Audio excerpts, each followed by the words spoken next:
Wanna know a secret? I am not very good at building exteriors. Having said that, for today's video, I ended up building the best exterior I have ever made. Hello everyone, my name is Shells, and welcome to another Minecraft video where today we are talking about how to build bell towers and the front entrance facade. Now I'm going to start out by admitting that I do feel a little bit inadequate when talking about how to build bell towers. Part of the issue is that every bell tower is different. The height is different, the rooms inside are different, the stairs are different, some are square shaped, some are octagons, some switch between squares and octagons, some have spires, others are flat on top, and some cathedrals have two different bell towers that aren't even the same architectural style as one another. It's really hard to give you rules for building a bell tower when there are none. Since cathedrals took several hundreds of years to build, the bell towers were often the last thing built on a cathedral.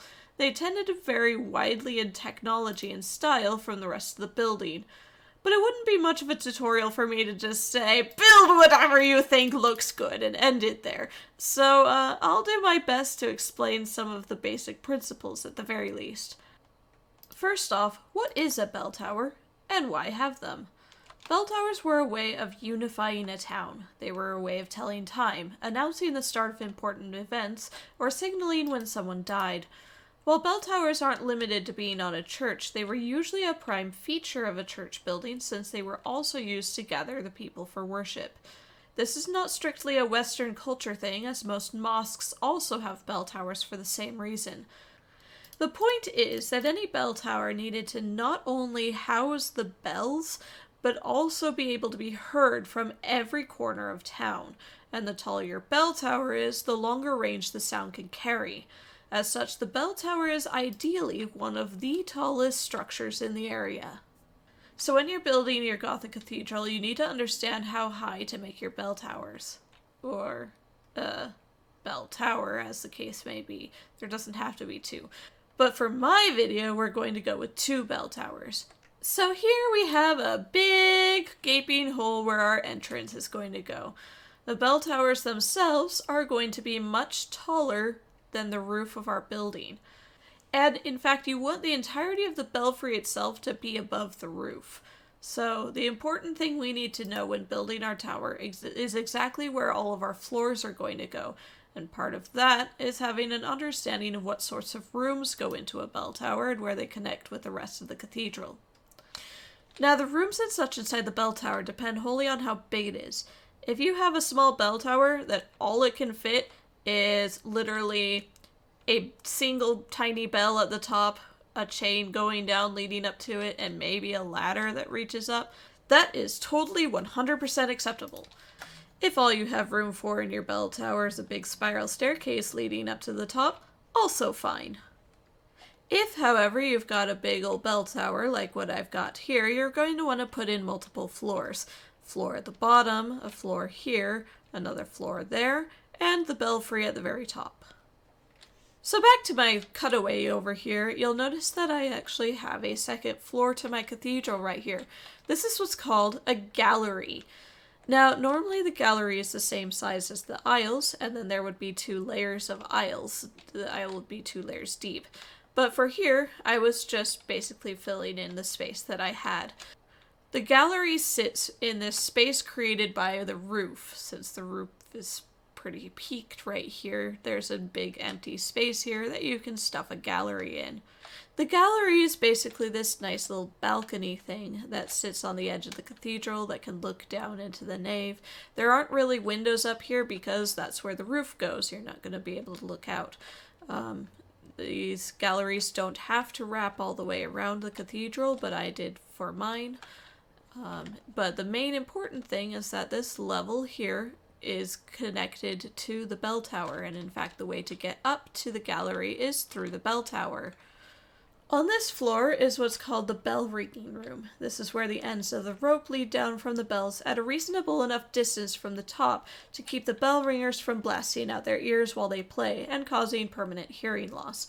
And yes, the Hunchback of Notre Dame, who literally lived in the Belfry, was completely deaf. These bells are loud.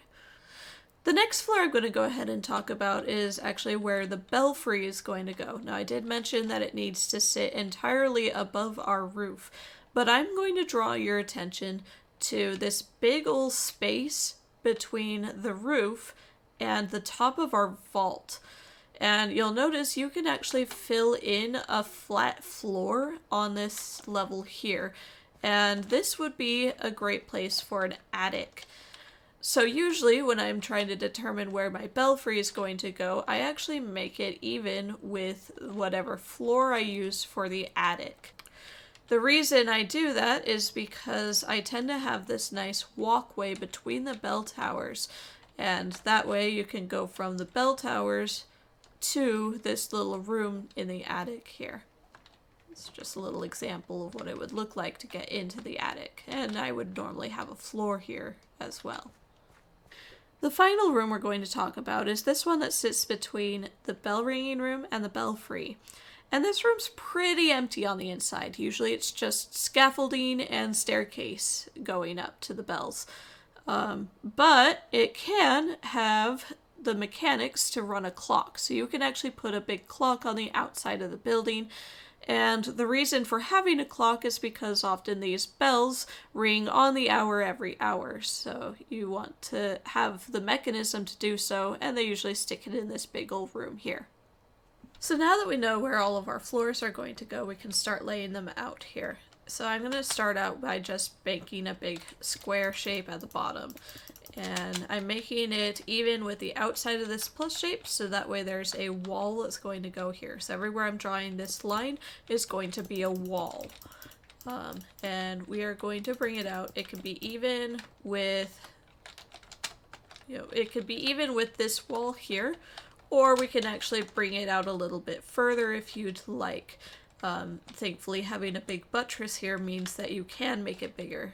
And the other thing to do is to make sure that your numbers are an odd number here, so that way you have one center point.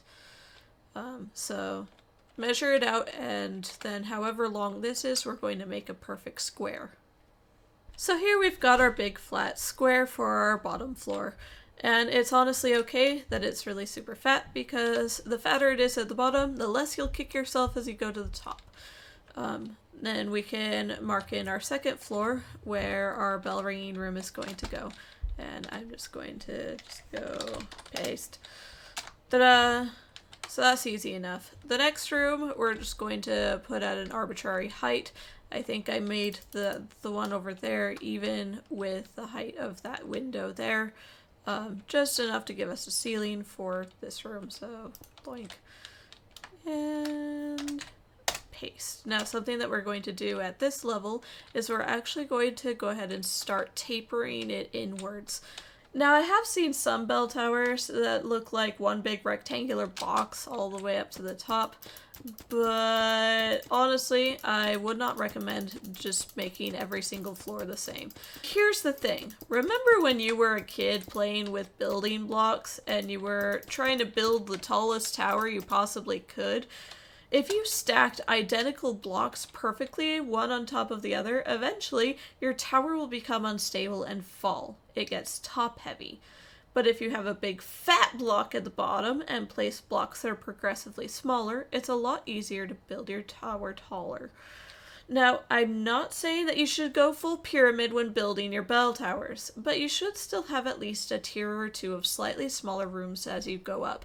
Think wedding cake. So to plan for that, I'm going to build the outside wall here for the ceiling of the room below, but then for this room I would actually build up the walls based off of this square here. The next room we're going to find is actually going to be the floor of our belfry. So as I said earlier, I want to make it so that way it's even with here, and I'm actually going to do it a little bit differently than over there. I'm going to make it so that way I can place a floor on top of this. So I'm going to make the floor of my belfry even with this floor for the attic. So I'm going to look at that and I'm going to say, hey, that's at Y level 33.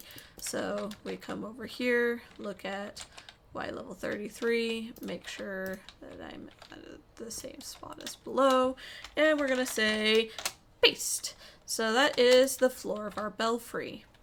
Now, we're also going to be tapering this in, so I'm gonna go ahead and go around this again.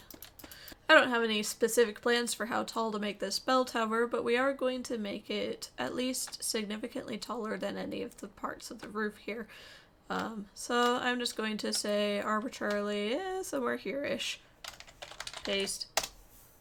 So now we've got all of our floors in place. So we've got belfry, mechanical room, bell ringing room, and the front entry. The next thing we need to do is place in our stairs.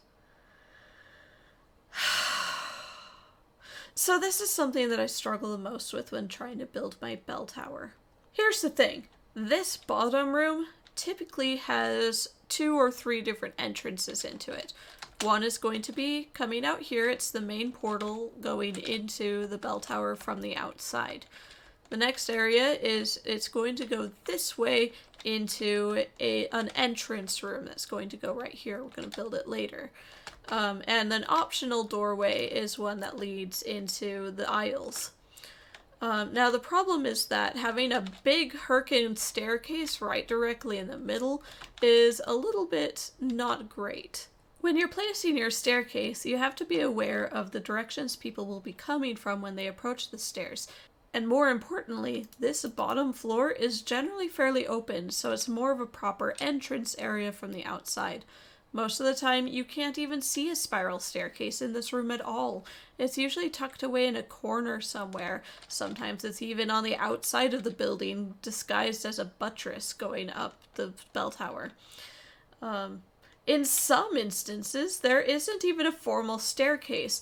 I saw 1 or 2 that had a hatch in the ceiling that you literally had to pull up a ladder in order to get up a level. And when there are staircases, they're usually as itty-bitty as humanly possible.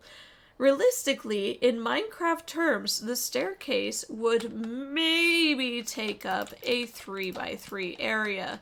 That's how small these spiral staircases are supposed to be. Now, some of you may like your teeny tiny squishy spiral staircases, but me, I hate them.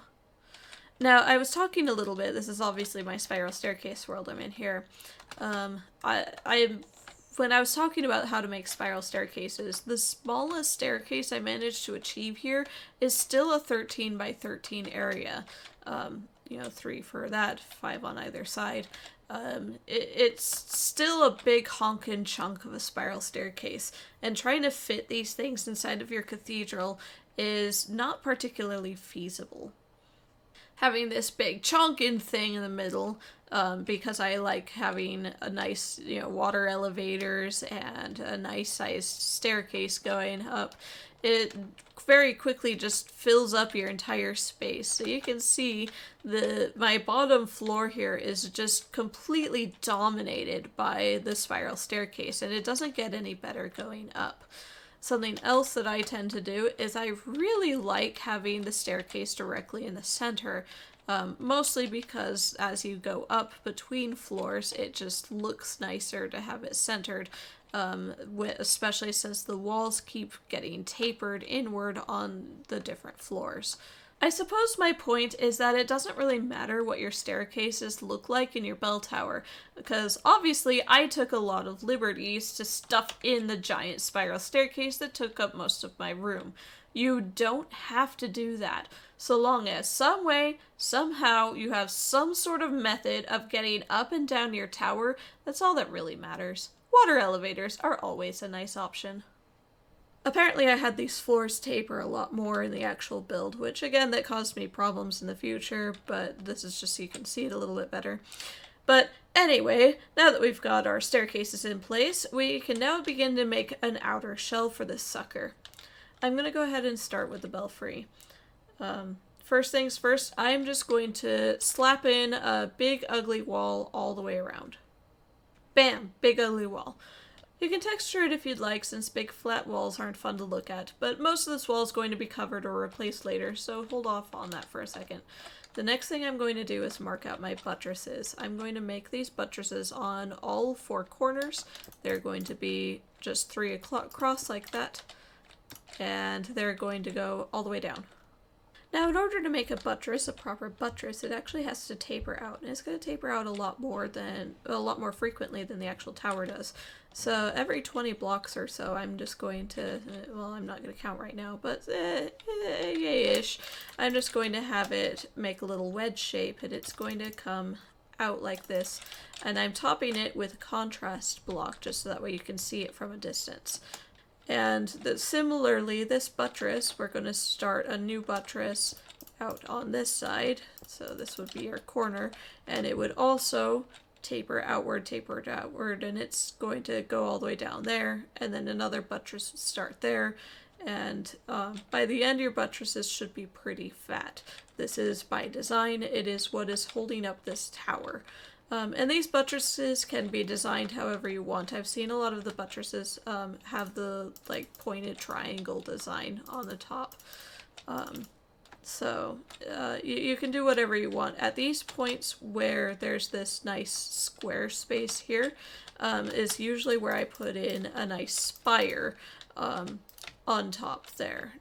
It creates something interesting to look at, to have buttresses, a little spire, buttresses, spires, etc. And that spot's also going to have a spire on top. So here's what it looks like with just the buttresses put in. It's pretty good, right? And now the next thing that we're going to do is I'm going to focus on a very important feature that's going to go on the belfry here. You see, bells cannot be in a totally enclosed room or it would muffle their sound, which would defeat the purpose of having a really tall bell tower.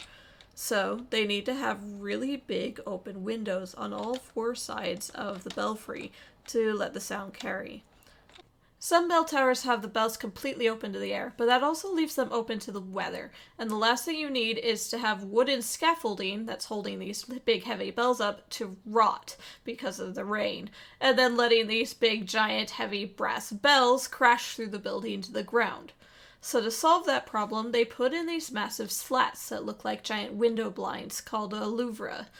These slats are set diagonally so that any rain that hits them slides off and ends up on the outside of the belfry rather than on the inside. This is a feature on basically any Gothic bell tower. So we're going to go ahead and install our Louvres between the buttresses here. For that, I'm just going to select a big empty rectangle for now. This will be changed later. It doesn't really matter size right now. Set air. And the next thing that we're going to do is I'm going to go around this with a windowsill, and I'm going to make this windowsill on both the outside of the building and on the inside. Bam! Windowsill. So the next thing we're going to do is we're going to build in the slats for our Louvres.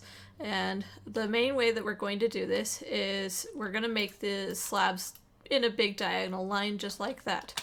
The next slat would start 1 block up from that side of the slat, and we're just going to repeat this pattern all the way up to the top. Something I quite like about these little slats is that you can still see into the cathedral from varying angles, so it's still obvious that it's open to the air, but you also don't feel like rain is going to get into this thing. It still looks closed off. And the angle can change. You don't have to have it at this exact angle here. And in fact, the Louvres themselves could open and close, depending on whether the rain was really bad or if they wanted the sound to carry further. The next thing that we're going to do is we're going to go ahead and divide this window into 2. This is not necessary, but a lot of these Louvres are pretty small in comparison to the actual size of the belfry, and having it divided up makes it more interesting to look at anyway. Something a bit more common with these Louvres is that they are often set into a little arch. So you see I have this arch and my little triangle thingy, and that kind of helps make it a little bit more interesting than just some rectangles. Now obviously not every bell tower has room for that, and it depends on how creative you're feeling, but these archways and triangle thingies are pretty well repeated for the rest of the bell tower.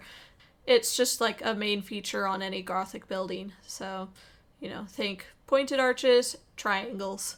The triangle shape is supposed to be, it's supposed to mirror like the spires or the shape of the roof. My roof is a little bit funky shaped, but normally the shape of the roof would just be that same point. So all of my little triangle shapes on like the windows and the front entrances are just mirroring that spire and roof shape. It's a common theme among Gothic architecture buildings. Other than that, I'm not sure that there's much to say as far as the decorations go. Obviously the walkways have little railings. Those railings can be really way up high as well.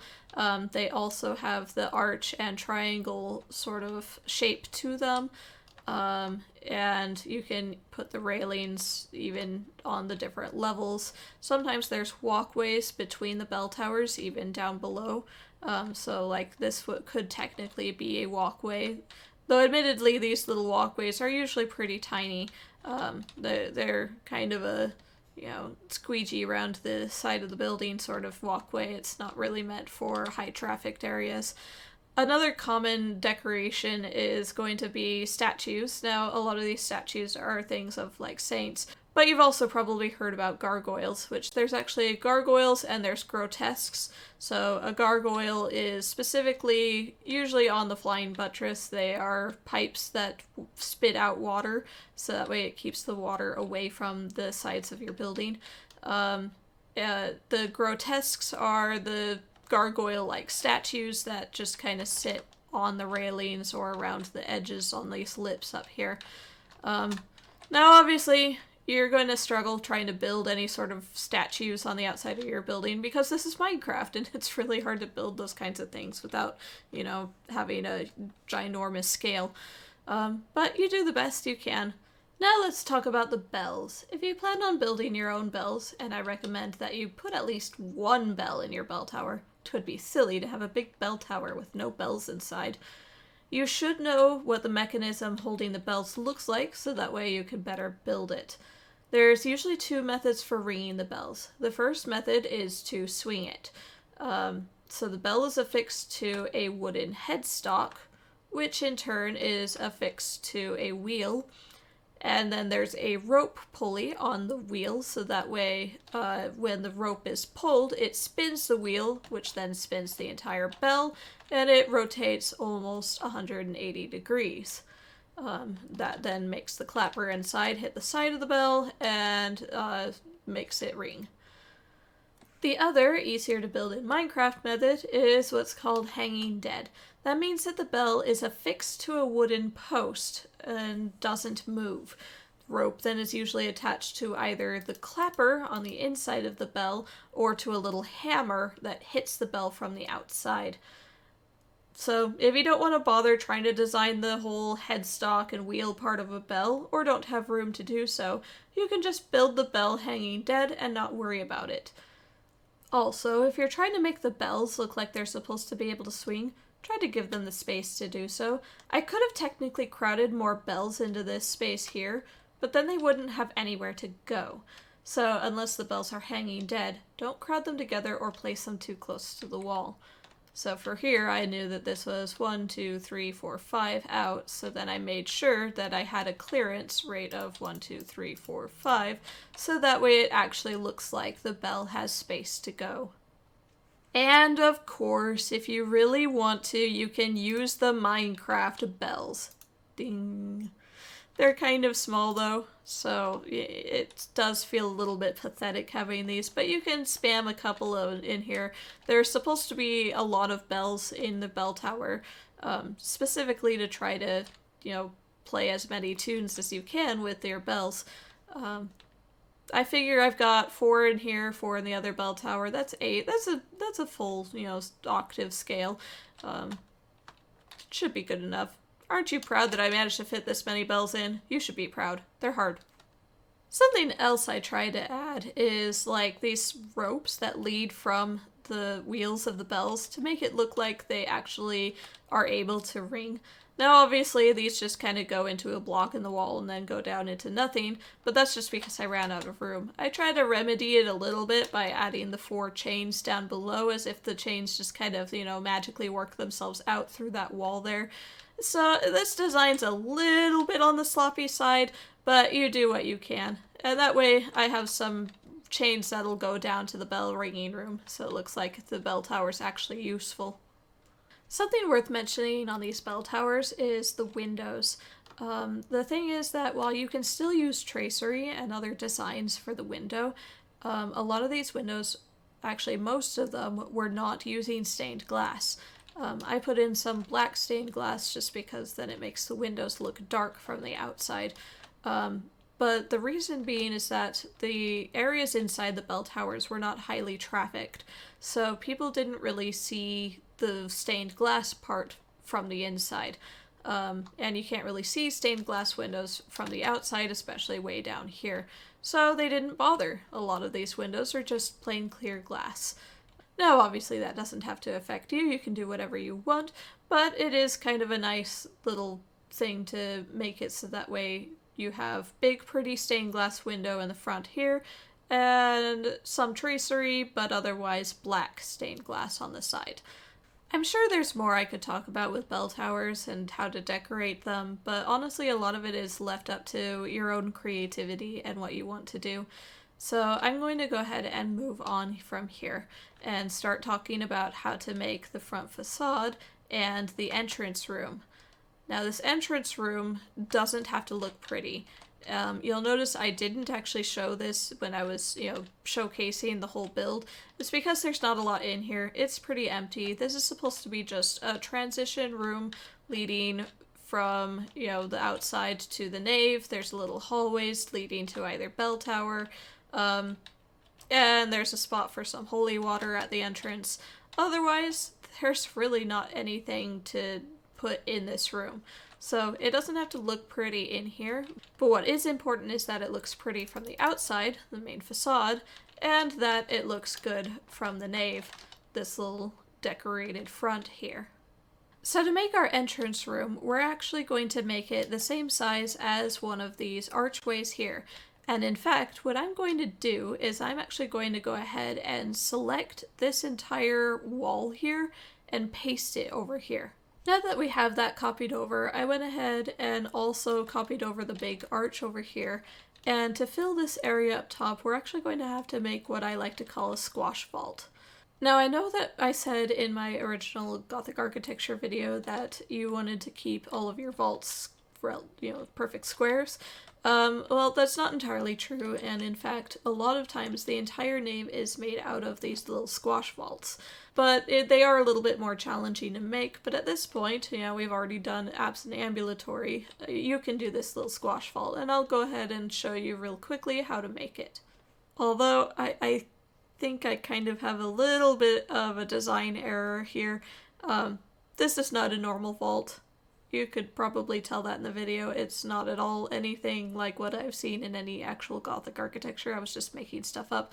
And as such, this line is actually not equal with that, so I might make a few changes before showing you how to make this vault. First, find your center point by making a cross at the top. Then, draw lines out to the corners using the line tool in World Edit. Then, make an arch following that line using the same steps for making your other pointed arches. Go ahead and repeat that to all 4 corners. Then I would tell you to fill in the rest, but I'm lazy, so I'm not doing it on camera. Bam! Squash vault. Now something you may notice with this area is that while this room does fill that space right there, it only comes up as high as the gallery. And in fact, sometimes it's even sometimes a little bit lower, but the point is that there is a second floor up here. Of course, the way to get into the second floor is once again through the bell tower. And often this second floor is a place for a pipe organ to go or for the choir members to stand. As such, I'm just going to go ahead and select this entire big rectangle here, and we're just going to say, replace air mud bricks. And there's what it would be the roof of the room down below, and the floor of the second floor here. At this point, we've got a pretty good idea of where our window is supposed to be. The window can actually fill this entire area from our second floor here all the way up to the top of the arch. Now, sometimes you can just fill that area with just a big old rose window, and a lot of cathedrals will just have that. But that's not always the case. You can also have it, like what I did over there, where it does fill the entire space. If you've been watching all of my tutorial videos, then you'll recognize my big rainbow window that I made for my stained glass video. And a lot of you asked where this window would go in the cathedral, and the answer is that this would go in either the entrance or in the transept entrances.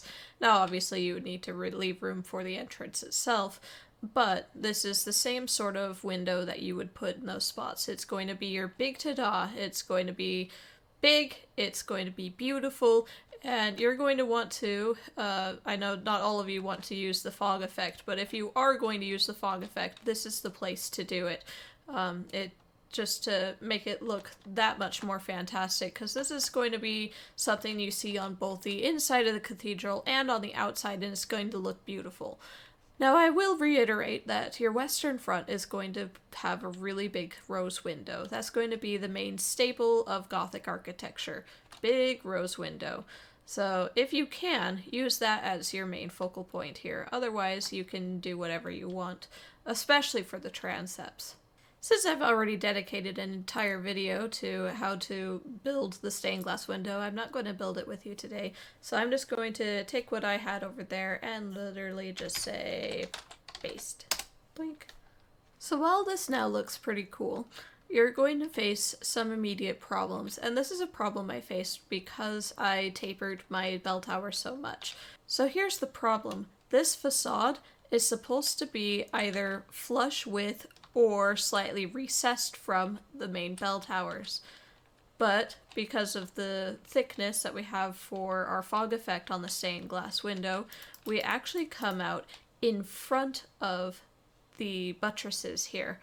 It's not really ideal, and it gets especially bad considering we're supposed to be filling up all the way to this line out in front, and because the tapering of the bell tower comes out, the outside wall is here, and it's actually like sticking out awkwardly from this section of the bell tower. Now, I can claim all I want that I had a good fix for this, but in reality I didn't. I kind of, well, fudged stuff until something came out. It has some issues. Is it perfect? Absolutely not. Does it look good? Yeah, it's still passable. This is one of the reasons why I told you that it's okay to have a really big fat base for your bell towers, is because the fatter your bell tower is, you're not going to run into problems quite like this one, like I did here. And you're just gonna have to deal with it. And if you have something that sticks out a little bit from the bell towers, it's not the end of the world. You can make it happen. You can make it work. It'll still be fine. The last thing to build for the outside is the portals and doors to the cathedral. And for this, I plan to take full advantage of the depth we had from the facade all the way to the entrance room. Here, I'll show you what I mean. With this entrance room, we're ending here. This is where our door is going to go. But we can have all the way until out to like here before we get past the stained glass window. And we're actually going to take advantage of that full amount of space. You see, a very typical feature of a cathedral entrance is this multi-layered arch thing. This is called an archivolt. Archivolt is a word that combines arch and vault, and basically looks like multiple tiers of arches put together. This is usually decorated with little statues of saints and stuff, but, you know, you can't really get that much detail, so you do what you can. To sort of symbolize the statues, I put in, like, little buttons here, and as I moved out, I put in fences, just to make it look like it's decorated. To make the arch itself, I went ahead and just started with a basic pointed arch, though I didn't actually have any, you know how I usually have like, 1, 2, 3, 1, 2, 1, 2. I avoided the 1, 2s and stuck with 1, 2, 3s at the minimum. And the reason for this is as you're building out for, out by a block, at this point I usually switch to 1, 2s to get to that point, which doesn't make that big of a deal here at the very small points, but as it gets out, you'll actually notice that most of this is, you have a couple of the 1, 2, 3, 1, 2, 3, but the rest is 1, 2, 1, 2, 1, 2, 1, 2, 1, 2, 1, 2, all the way up to the top. And that's, I only had the 1, 2 in the very center to begin with. The rest of these are 1, 2, 3s, and those are the only 1, 2, 3s left in the outside of the build as well.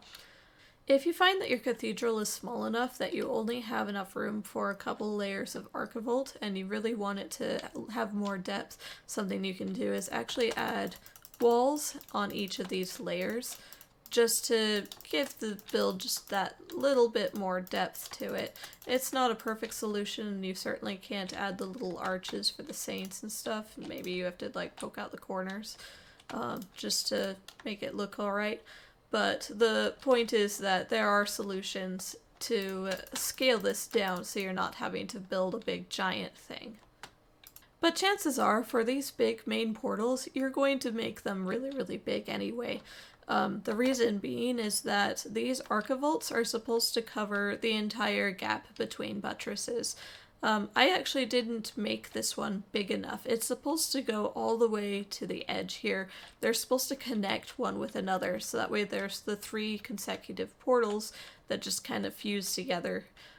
Here's a big thing, is that with your big triangle thing on top, it should really only come to the halfway point in your rose window and no higher, because you don't want to block this window.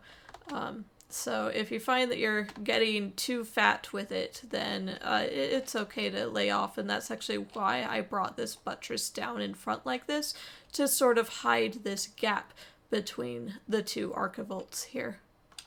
The next thing to point out is actually you have this nice door frame here, and you can divide the door frame into 2, so there's 2 doors here. And then above this spot, this part across is the lintel, you have what's called the tympanum. Now, the tympanum is supposed to be completely covered in engravings and statues. It usually depicts a story, especially at this western front. It's usually a symbol of the Last Judgment. But you obviously can't get that much detail, so I usually put in at least some sort of design thing here. The other important thing to put in your tympanum is lighting, especially if you have a big archivolt like this one. I actually have it so that way when you break out these lights, it's so dark that you can barely see anything in here. It's not ideal for your front entrance. You want it to look inviting, so put in some lights, make it look nice. For the front door itself, I usually just, layer a bunch of trapdoors one on top of the other, and then put a main door centered in the bottom here. It's not the most ideal situation. Honestly, the best look, you have so much space here, you might as well use it to put in some redstone contraptions. So if you're redstone savvy, I absolutely recommend that you use this space to put in a nice looking door. I think the last thing that you really need to design is this main spot where the nave connects to the entrance room. And this is, again, something that's incredibly highly detailed. Usually it'll be dedicated to some saint or another in an actual cathedral. But we don't get that many details in Minecraft, so just make it look nice. I like to mirror that same look of the main portals on the outside where it's, 3 archivolts right next to each other. So that's what I did here. And with that, I think I've pretty well covered how to build this facade.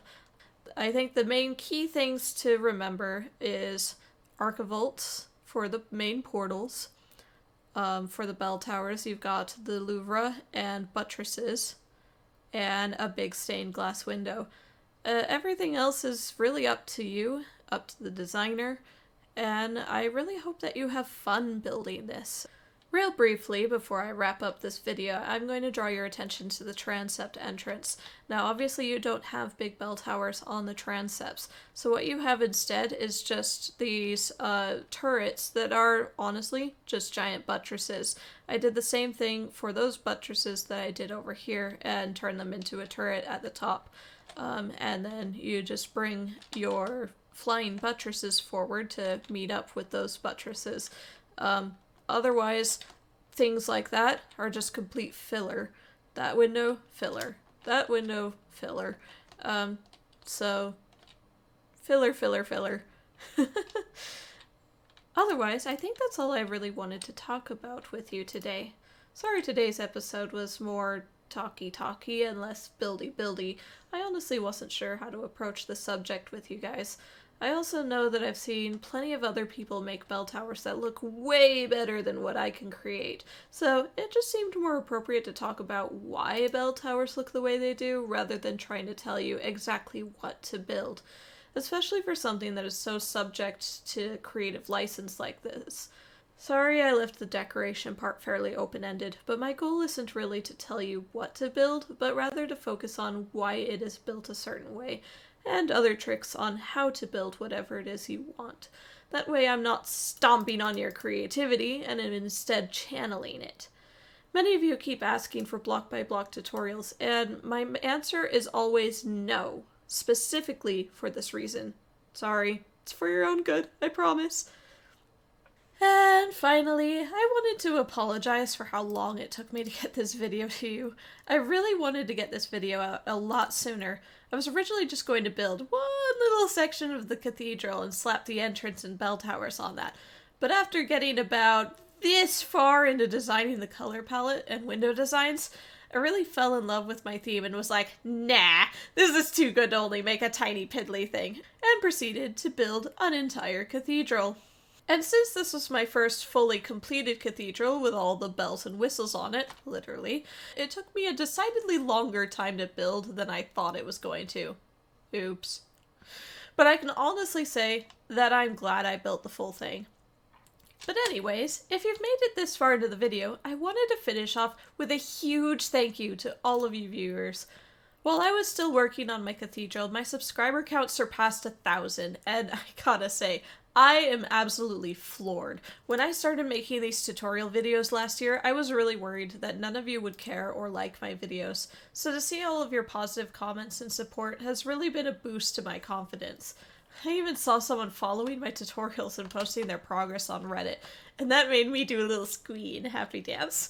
I don't know if you guys know just how much your positive comments and remarks mean to me, and I can't even begin to explain my gratitude. Thank you so much for your kind words and continued support.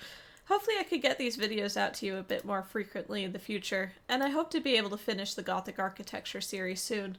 I think I have one more video to make on the subject, and then I'll do a big time-lapse video of me building a full cathedral from start to finish. I may even stream while I'm building the final cathedral, but I'll admit that I have absolutely no idea what I'm doing with that, so we'll see. Thanks again for watching. I'll see you in the next one. Goodbye!